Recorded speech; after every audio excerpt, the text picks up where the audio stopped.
What's up, guys? Welcome back to the channel. So we're in the shop today working a little bit on patches, and we ran into a little bit of a snag. So this is a great opportunity for you guys to see everyday real world bull that happens to me.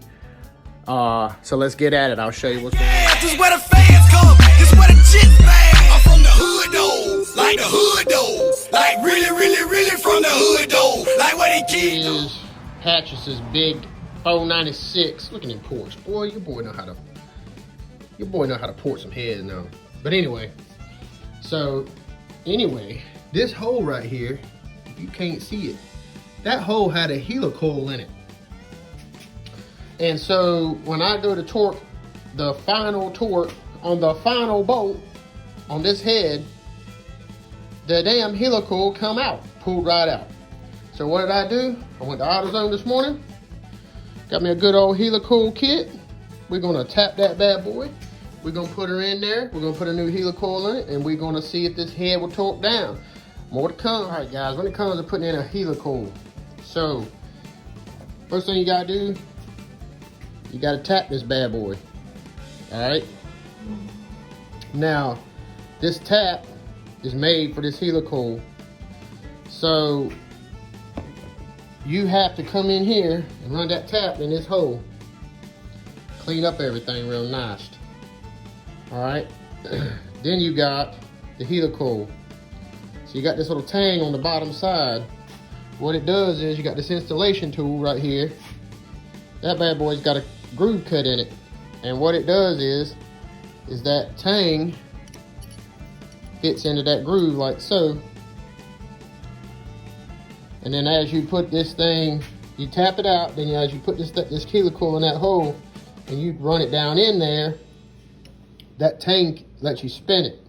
All right. So then once you get that helicoil down in there and you want it down to engage the threads right down in the bottom down there, you'll see where the threads, you see how it's got some depth there, but down in here a little bit is where the threads engage. You want to make sure that helicoil is engaged fully with them threads down to the lower end of that, of the top end of that thread. And then what you do is you make sure it's seated. Then you grab yourself a punch. You know, any old punch would do. You know, and you just gently tap that tang, this tang, right there at the bottom of that hole. That tang right there at the bottom of the hole, and that tang will come off. And you can fish it out with a little magnet or something if you want to. Blow it out, however you gotta do to get a little piece out of there. But anyway, you can get that little tang out, and then you can check your thread engagement and make sure that your thread engagement is right for the bolt, which in my case is ARP head bolt, you know, and then you should be good in theory. Now this thing here pulled out, Big Block Chevy heads call for 75 foot-pounds of torque is the last torque. I did it in stages of 45, 65, and 75, and at the 75 it pulled out. So I'm gonna be very careful with that particular hole, which just happens to be the last hole. But as you can see here, there's a helicoil in that one. See right there? That's a helicoil. That's a helicoiled hole. So yeah, I've got a couple of those here. So anyway, that's how you do a helicoil, guys. And I'll show you as I progress.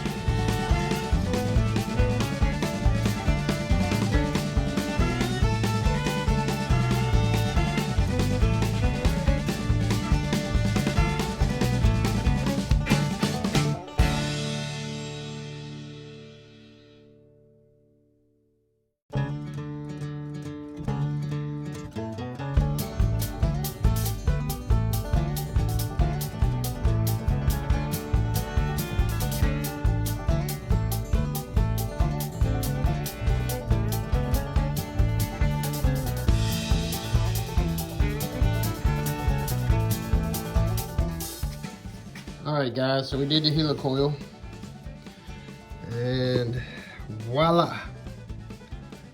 All right, so hopefully now we can put this head on and we won't have much problems. All right, guys, we got her all torqued down good and ready to put on some rocker arms and the Joe Marsh stud girdle like this right here, and the push rods. So yeah, we'll look at that.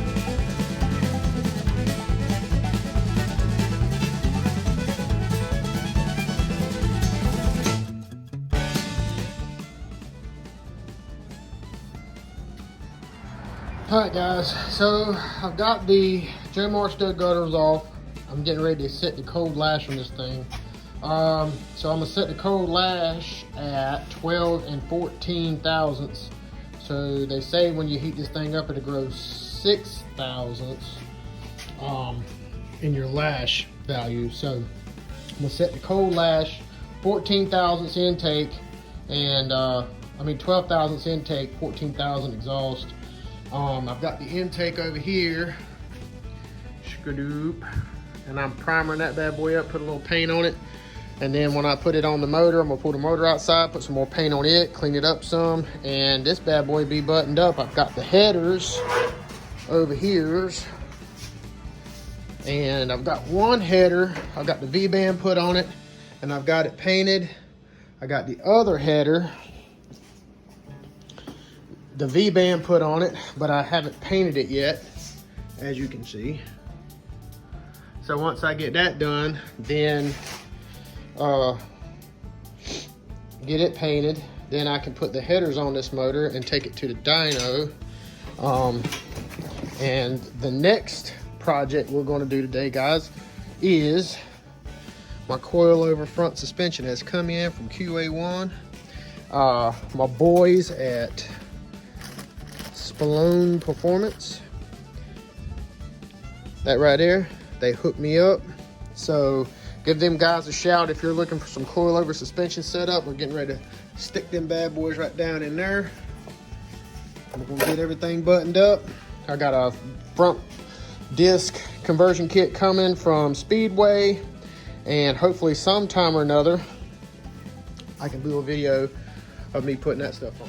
All right guys, I got one half of this lash done. I hadn't put the Joe Marsh stud girdle back up here yet. I was just trying to get a quick lash in, and then I'll relash them once I put the girdle on. But I'm lashing them, guys, at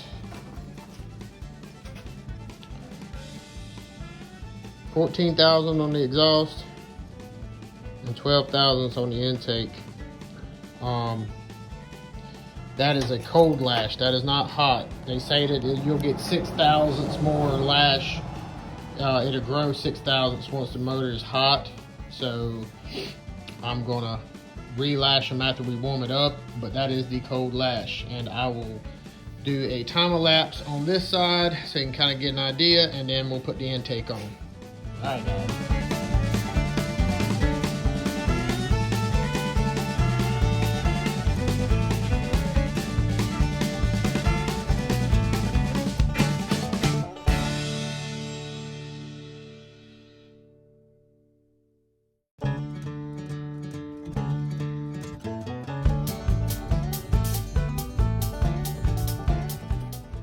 All right, guys, when I lash these valves, I want to just touch on it. There's a million videos out there about how to lash valves. There's no secret to it.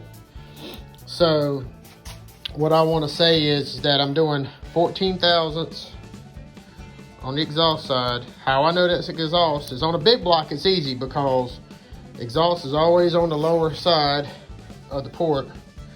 Intake's always on the upper on a big block Chevy. Now on a small block Chevy, they're all on a line, but all you got to do is lean down and see which valve is in the exhaust port, and you can lash it that way if you're unsure. But I lash it 14 thousandths in the exhaust.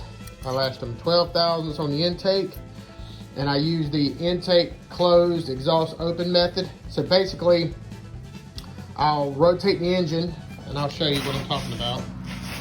This is number 1 cylinder. So I'll rotate the motor, and then you'll see the spring compress on number 1 exhaust. See, you see it compressing? All right, and then I wait for it to start coming up. All right, when it starts coming up, I know that this valve is fully closed, and I'll lash that valve. I'll go ahead and adjust this valve, and then I'll rotate it until that intake valve starts coming up again. Well, there it goes, and then I know that the exhaust is ready to lash. And that's how I do it, guys. All right, guys, so we're gonna talk about Patch's motor. I got it all buttoned up, as you can see. I got the Joe Marr stud girdle on, I've got everything on. So let's talk a little bit about the motor. So it's a Mark IV 454 block. It's got a stock oil pan on it. It's got a milling high volume oil pump. It's got a Scat Cast 4.250 stroke crankshaft in it.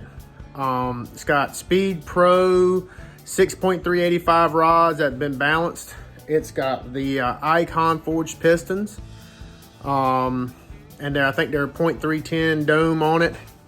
And so they're 0.310 dome, which puts them with these particular heads at about 10.25, 10 to 1 compression. These are Pro Comp aluminum heads, 300cc oval port heads that I have ported, gasket match ported to the intake gasket, and then it's a 225 188 valve, 119cc combustion chamber. It's Scorpion 1.75 rockers, Joe Marr stud girdle. The camshaft is a bullet solid flat tappet. And now let me tell you why I went that way. Solid flat tappet. So if many of you probably maybe don't know, but there is a guy named David Vizard who has a YouTube channel called Power Tech 10, which he goes into secrets. But anyway, I learned of David Vizard by his books, and I've read all his turbo books, his nitrous books. But anyway, he's got a book about Big Block Chevrolets, and he talked about camshaft timing. Now, this was the guy that did all the experimental camshafts for competition camshafts back in the day to try to find horsepower, to find the best combos with such. So he's had literally thousands of dyno sessions. And the reason why I went with the flat tappet solid cam in this engine is, number one, it's a street motor. I mean, completely street. And I'll put the cam card up here. The intake at 50 thousandths is like 236. The exhaust is like 242 or 246 or something like that. So it's a pretty mild at 50 thousandths duration camshaft. With the 1.75 rockers, it equals out to like 600 lift, 620 I think intake, 602 I think exhaust lift. But the reason why I went solid flat tap is because if you read David Vizard's book, he starts talking about ramp rates and difference between flat tappet versus hydraulic. Flat tappet versus roller. And he was saying that anything below 240 thousandths at 50, 240 degrees of duration at 50, the flat tappet will outperform the roller because of the ramp rate. His book is called Big Block Chevys on a Budget, something like that. You could get it on Amazon. I read it cover to cover, and it's really good. He was saying that, after 240 thousandths of at 50 thousandths, 240 degrees of duration at 50 thousandths, that the roller starts kind of running away from the flat tappet.